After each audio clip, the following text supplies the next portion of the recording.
I'm back. I took a snack break, got some chocolate chip cookies. Hopefully, some of you maybe got a snack or a drink to get through this last video I have for you. But this is a long overdue one. This is my review of the Count of Monte Cristo, plus a bonus that you'll see in a second.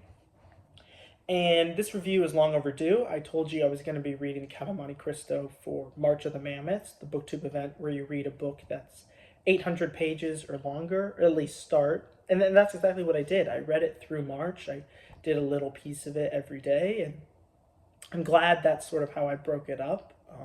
Kind of progressively got through the book throughout the month of March. But yeah, I think I'll just start by giving a few general comments. So this is the version I read. It's from Barnes and Noble, and they don't credit the translator, which just makes me really frustrated that they don't do that. I don't understand why you can't credit it, even if it's some collective. Why not put translated by, you know, Barnes and Noble Incorporated or something that lets me know, you're too scared to put a face on it. And maybe I'm just being too petty when it comes to that, but I think whoever translates a 1,000-page book and is able to give that translation to a giant bookseller like Barnes and Noble should at least earn the, five or 50 characters of ink that it takes to put that in there. But what are you going to do?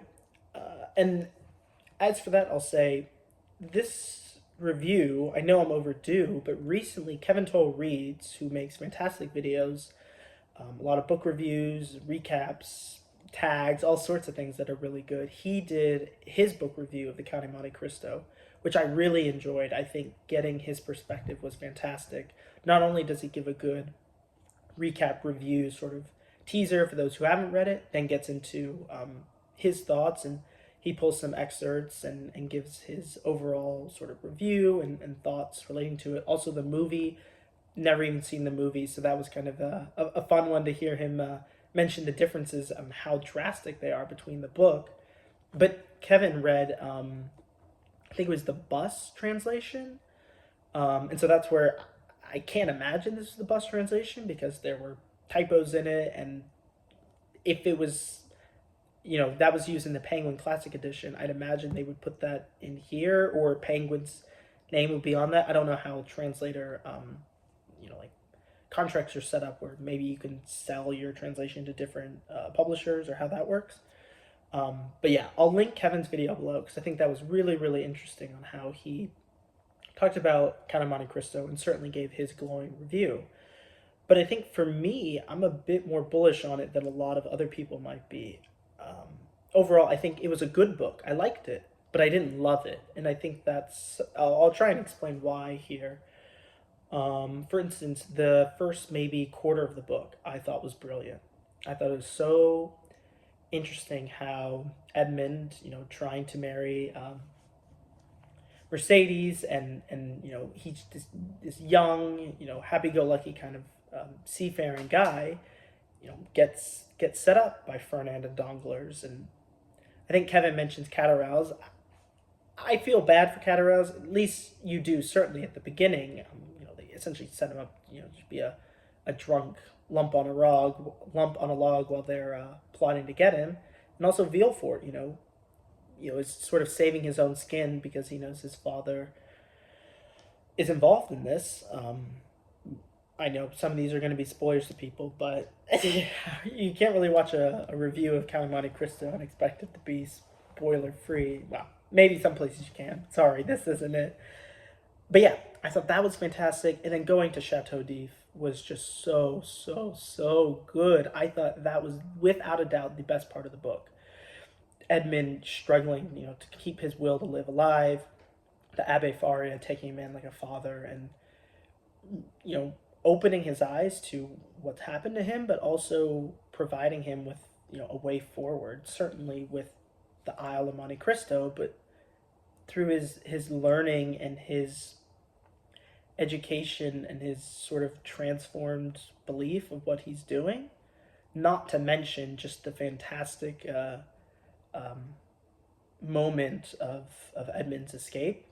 I think that was, a gripping scene, going to the graveyard.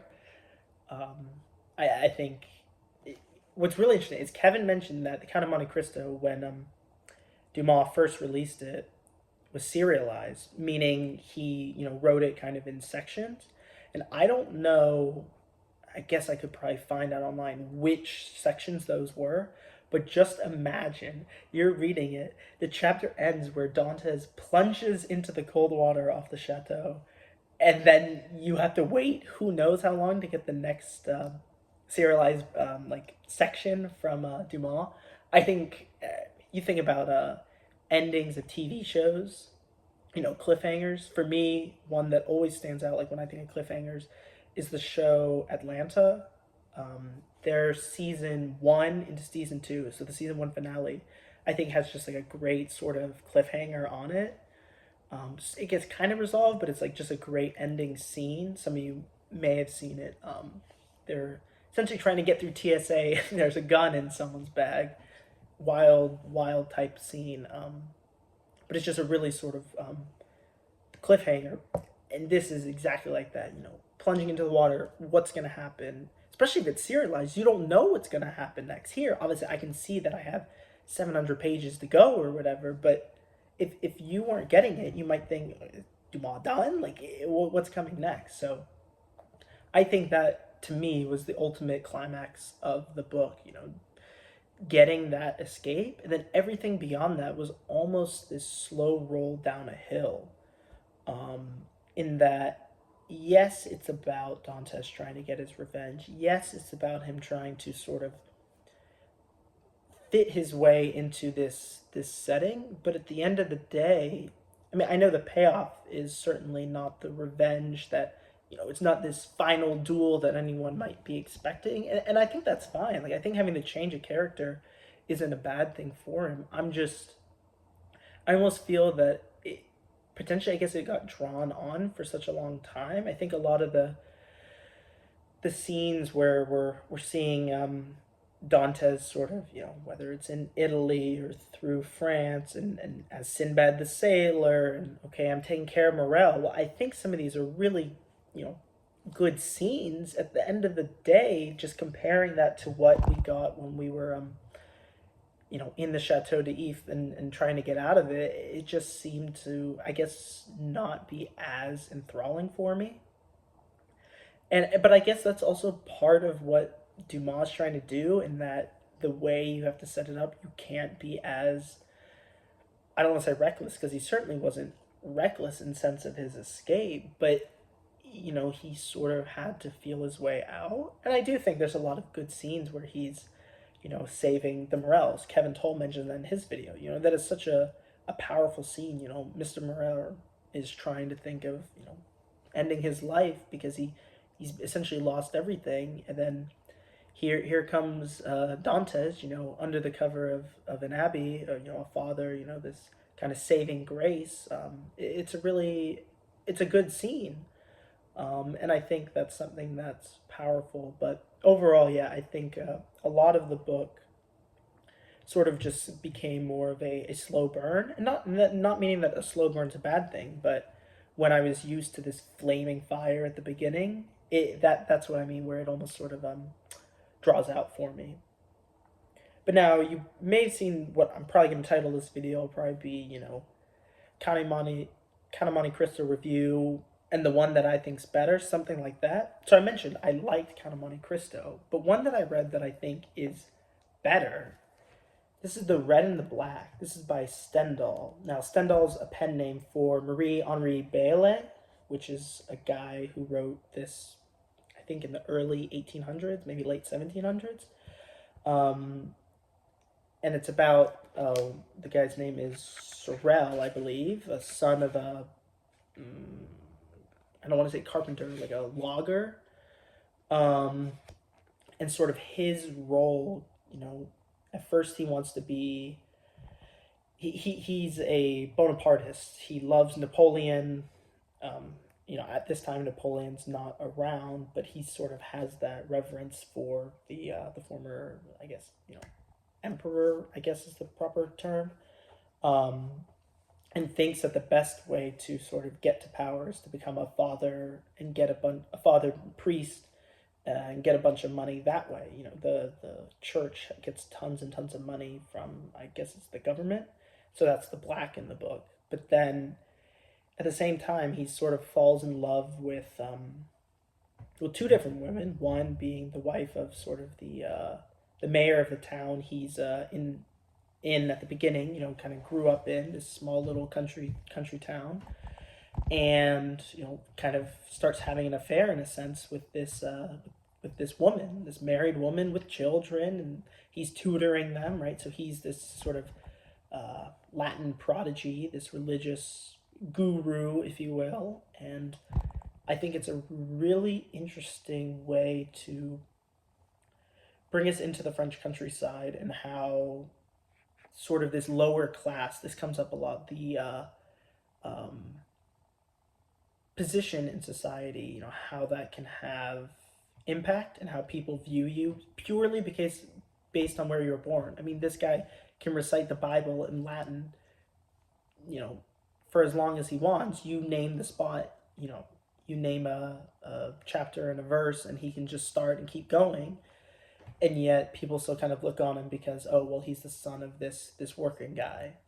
Um, but yet, he kind of fights through that, works his way, to then potentially become a priest, then gets into Paris. And I think this is where I feel that the Red and Black stands out from the Count of Monte Cristo, is because while we have sort of this initial story in Verrières, this small country town, or I guess he's also in the countryside near Verrières, but point being, right, we have a setup. So, okay, I love the setup in Count of Monte Cristo, but then I felt it burned off. Whereas here in the Red and the Black, I think that the momentum of the story is able to continue through each section. I think there's only two parts in the book, but really I kind of view it as four. So we start, in the small countryside with his sort of blooming love affair. Then we get the side of him trying to become, the true religious, get to power, and the whole time, Julian is trying to, fight with himself. Is this the path I want to take to get to power? If I was, in this position with Napoleon, I'd already be, a captain, a sergeant, a general. I'd be getting these accolades, and so it's interesting to kind of see him wrestling with himself for these achievements.